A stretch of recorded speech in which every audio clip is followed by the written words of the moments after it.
There are a couple of different ways it could impact the town. I think one that is on everybody's radar now that we're seeing is the potential stoppage of SNAP benefits. And those SNAP benefits are playing a key important role. I mean, the numbers, 40 million plus Americans take part of that SNAP benefit program, and they're relying on that. The way it would impact us is we would see probably a greater surge in the request and need for food support here in town. Lenore's Pantry is a great organization, and I'm happy to say we're in a great partnership with the Hockomock YMCA to deliver and address food insecurity. But I think we'll see an uptick in that and an increase in the number of people looking for help.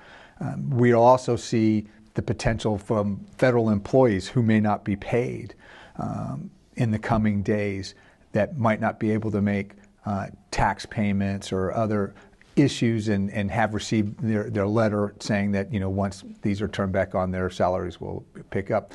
But we've gone ahead and put out a policy, and I've issued it at all the departments, not to charge any late fees or let any interest, that we would pause those until it's appropriate that they've been reinstated with their payroll, and that we'll be able to collect back then.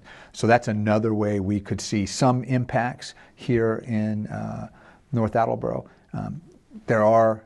The one project we are watching closely is the project on Broadway for the old Webster Mill debris cleanup. They have paused for the time being, but it's only a pause because of materials tested positive for lead, which was a contamination that we didn't expect to find, and our initial sampling didn't show up. So they had to rebid the hauling contract and get that to a new location. So that's in place. Since it was previously funded prior to the shutdown and that funding was in place, we don't expect that it will stop. But we are behind schedule. If there were probably a month and a half behind schedule on that one. Worst case scenario is that you would see a clawback happen and funding for that project get diverted or pulled to do something else. And then that project would come to a halt and wait for funding to be reissued.